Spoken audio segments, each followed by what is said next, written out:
anytime you're dealing with hazardous waste, it develops an emotional feeling, and nobody wants anybody else's hazardous waste. That each take care of their own rather than bringing it across state lines. We're a net importer of hazardous waste, and there's got to be something done so that this obligation or burden is going to be shared around with other people rather than us having way more than our share of that problem.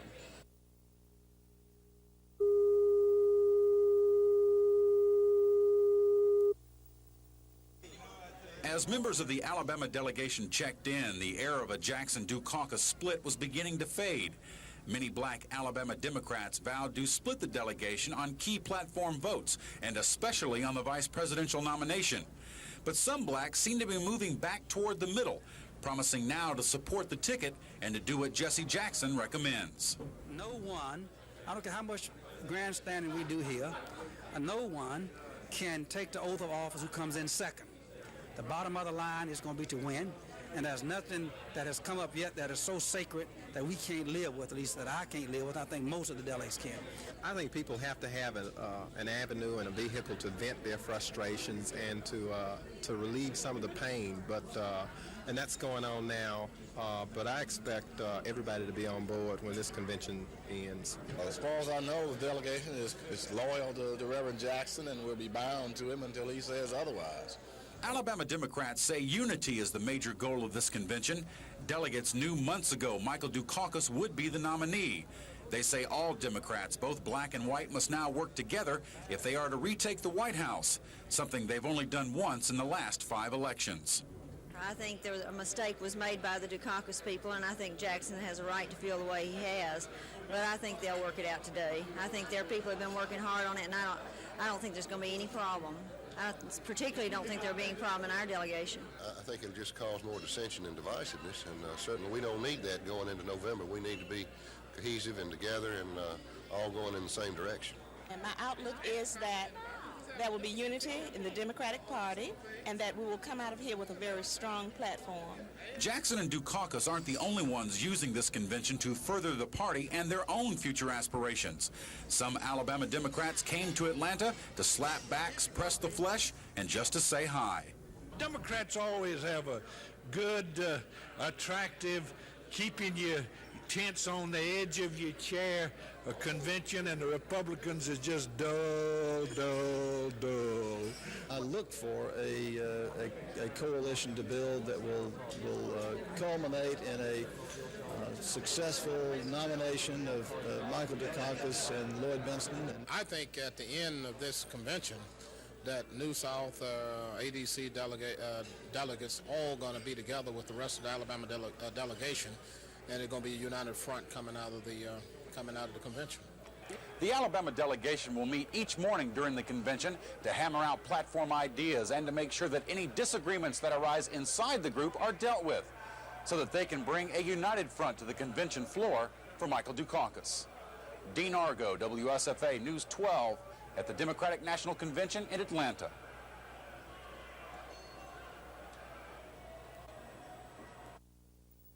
Five, four, three, two. Promo take 2.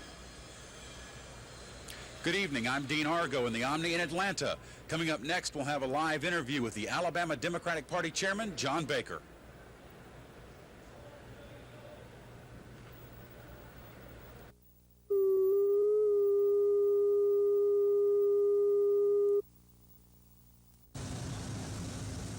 Make no mistake, Atlanta, Georgia is Democratic country, at least for this week.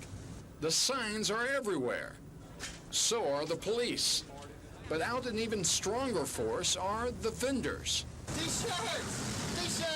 Buying T-shirts! Democrats love T-shirts! Light in the fire victory, man. You need T-shirts. If you want a memento of the Democratic Convention, you don't have to walk far down any city street. Ask the Alabama delegates, who can buy almost anything they want outside their hotel. Well, we have here bags with the Atlanta logo on it, which are very nice. And we have those wall plaques that were professionally handmade by us. And then we have T-shirts, tags for your automobile in any color you like. And we have here tags also, Atlanta with the peaches on the side. They're beautiful. And how's business? A little slow. Anyway, the Ray McLean family has come up with a gimmick to appeal to every good Democrat's heart. Have your picture made with a Democratic mule. A mule with a politician's name. We didn't know the Jack's name when we first bought him, so we named him Jesse. But this Jesse is staying out of the Dukakis-Jackson fight. He has his own worries, namely Democratic balloons. Cal Calloway, WSFA News 12, at the Democratic Convention in Atlanta.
Essa rua de esquina, tem aqui, aquela praça vazia.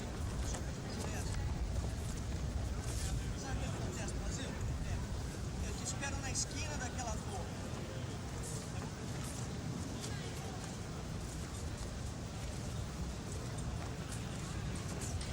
Ô, Davi, amor, não dá pra dar tempo do carro se demorar muito, o cara vai guinchar o carro.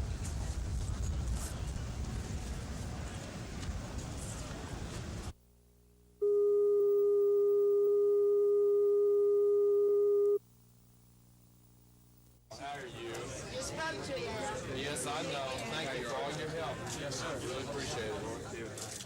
Albert Gore came not only to say thank you, but he also came to remind the Alabama delegation that a Democratic presidential victory in November will take a unified effort. No matter what part of the Democratic Party is your home, we all agree that it is time to have a national government that stands and speaks and fights for working men and women for a change. The act of releasing his pledged delegates, 37 out of the state's 65, was only a formality.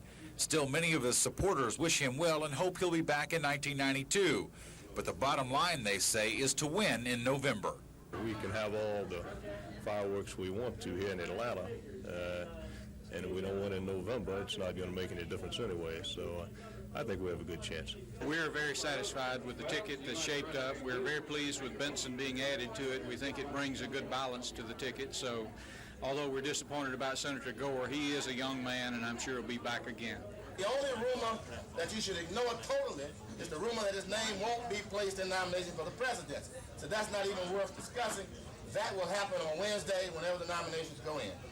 Alabama's 28 black delegates, all pledged to Jesse Jackson, met for the first time to discuss their concerns and ideas. Some members say while the ticket may be strong, the party platform is very weak. I'm also concerned about the many people in this country who are unemployed and many people who are sick and can't pay doctor bills, and the many people who are homeless and losing their homes every day because of a foreclosure on their mortgage on their homes. They do not deal with that issue in the platform. There's no agreement reached on them, and they'll be debated on the floor, and there'll be a vote taken, and whichever way the vote goes is the way the vote will go. When the delegation votes Wednesday night for their presidential nominee, the vote will be split 37-28. That's guaranteed. That's because pledged delegates must vote for their candidate the first time around. But when the dust settles on the convention floor, party officials say the delegation will be together.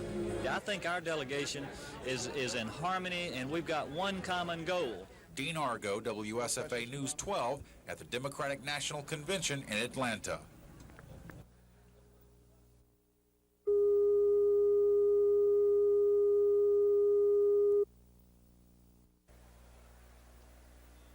Ladies and gentlemen,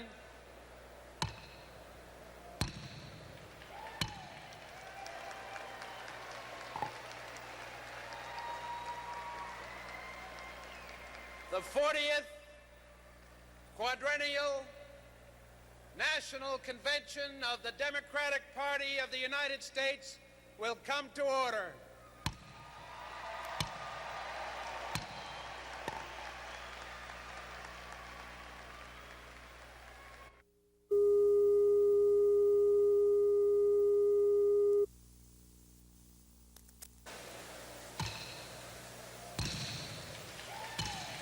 The 40th Quadrennial National Convention of the Democratic Party of the United States will come to order.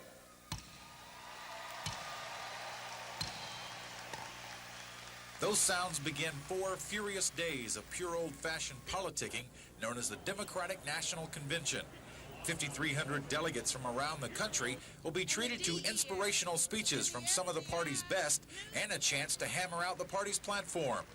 Some Alabama delegates feel the proposed party agenda doesn't deal enough with economic issues. We are here to win the election in November. You can have a strong platform and not win the election, so the platform doesn't mean anything. So I think that there's going to be some compromise and people are going to get together and we'll come out here with a united front. But some of the hurt and bitter feelings over Jesse Jackson's failure to be chosen as the vice presidential nominee seem to have healed a bit since last week. Jesse Jackson has won, in my opinion. You know, for blacks, for the poor, and for a lot of people that have been left out, this is a step that we've never gotten this far. You know, it's a giant step, and we're going to be patient enough to move to the next step. 4 years, we're going to move further, and we're going to move further ahead. The delegation isn't as close to the podium as some would like, but members say when the floor fights break out, they're close enough. You know, all of this process reminds me of serving in the Alabama House. You know, floor fights good. You know, in fact, the way that things have been going, you and I have been here for the last 2 hours, a good floor fight would be welcome right now. For 20-year-old David Fair of Coleman, this is his first national convention.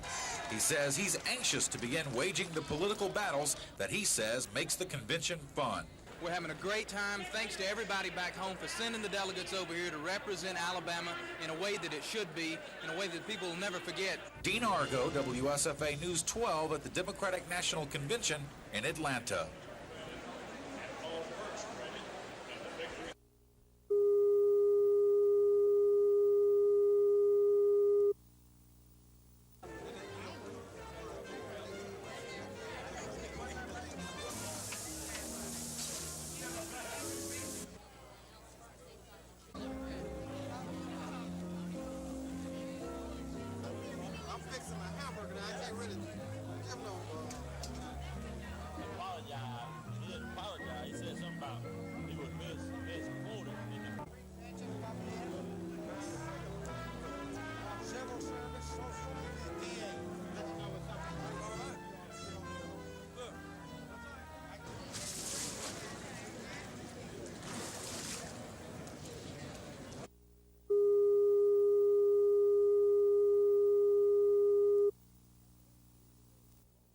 At 20 years of age, Coleman's David Farrer is the youngest delegate at this year's Democratic Convention. Most of us would think that's quite an accomplishment for a young man. But when you consider that Farrer ran for statewide office, the Public Service Commission, at the tender age of 18, serving his party as a delegate is just another step on the long, hard road of politics. There are a lot of people back home who want somebody to come to Atlanta, who want someone to go to Washington, who want someone to go to Montgomery, that doesn't want to necessarily join a circus of some sort. They want someone to go and represent them for the things that they need, for the things, well, for the future of Alabama. Farrer says politics is just one person's idea on how something should be done. You take that thought, bend and shape it to fit the feelings of most others. He says living next door to and being friends for 15 years with former Governor Big Jim Folsom left him with a burning desire to serve and help the public. He taught me many things I don't believe that any textbooks, that any professor or any classroom could ever teach you. Things that, things that the common man understands, like me. And hopefully one day I can take all the things that I've learned from Governor Folsom and do something with them. We're conservative in a lot of ways, but liberal in a lot of ways. The most liberal man in the country right now is Ronald Reagan. I guess you know that, though. He says politics for too long has been looked at as an older person's game. He says the laws passed, or in some cases not passed, affect the young as well as old. As for his young age, well, that never stopped him before. Maybe sometimes folks don't want to hear what a 21-year-old has to say, but a lot of times it helps because there are folks who want to hear what the younger crowd has to say. You know, we speak kind of a different language than the older folks do, but not too different of a language because they're the ones we learn from. Dean Argo, WSFA News 12 at the Democratic National Convention in Atlanta.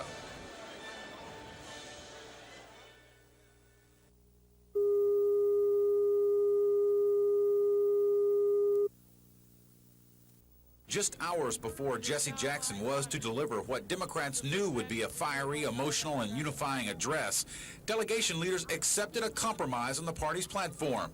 Delegates for Jackson and Michael Dukakis vowed to wage a heated battle over minority issues, including increased taxes on the rich, more federal funding for education, and a no-first nuclear weapons strike.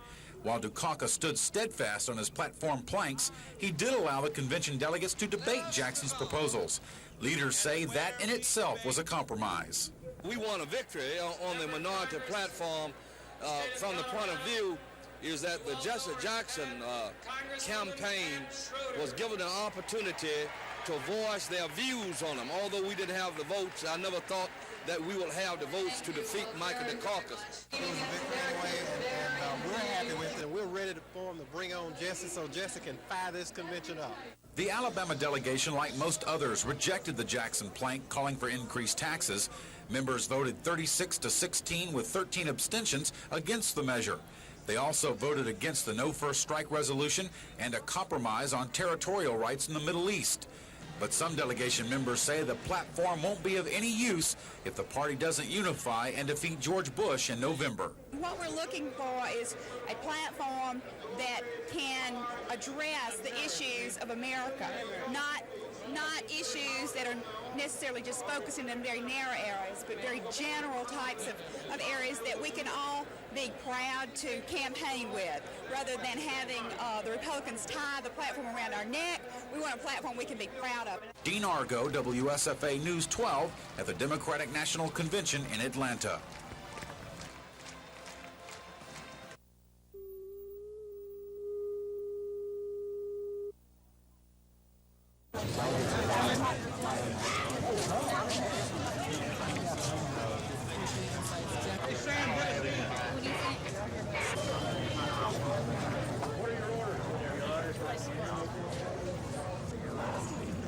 All we need actually is a DNC by per sec.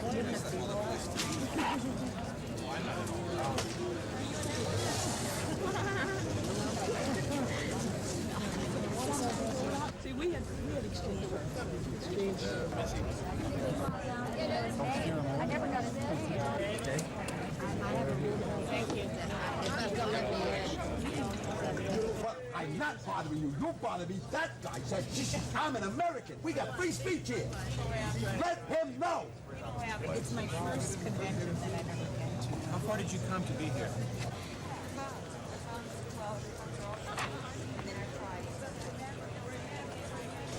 I'll take it back.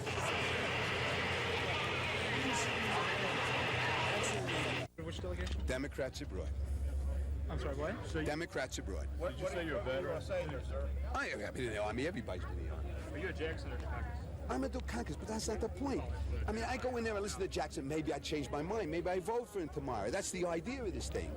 I mean, I don't think it'll happen, but that's the point. The delegates are supposed to get in. Are there other members of your delegation that have been shut out? I really don't know. I mean, I can't get to them. I could be the only guy. I hope I'm not the only one. There's another fellow there with a delegate badge that says, you know what I mean? Even if I was the only one, it's not right. And I tell you, I don't have anything against the city of Atlanta, but a policeman tells me, when I'm exercising my rights, I don't have a right in here. Then this is crazy. What did he tell you to do that made you? He just says, shh. I shush him. I got more right in here than he does. He's in my house. Yeah, it's incredible. It's incredible. What was your name again, sir?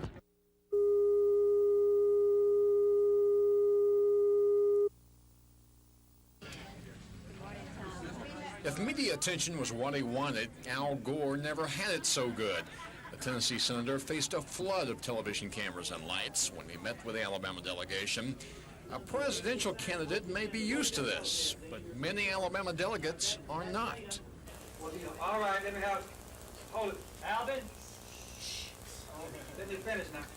Go outside and give interviews. We're going to have a caucus, I guess over there, so everybody seems to be over there. Over there so we can get these cameras out of our way. Sorry, Senator, but the cameraman apparently didn't listen. We don't want the meeting necessarily closed at this point, but it's difficult to function with all these cameras. The Democratic Party has issued more than 15,000 media credentials this week. Not only the networks, but more local media outlets than you can imagine have made the trip. They're housed here at the World Congress Center, a huge facility which seems cramped with a flood of reporters. We'll have that for you tonight at 10 o'clock, Bobby Tina. This area houses 8 stations from Cosmos Broadcasting, including WSFA. Somehow the news crews get by.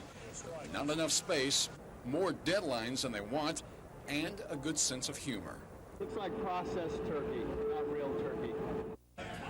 By the end of this week, Alabama delegates will return home, knowing much more about politics and maybe even more about television. Cal Calloway, WSFA News 12 from the Democratic National Convention in Atlanta.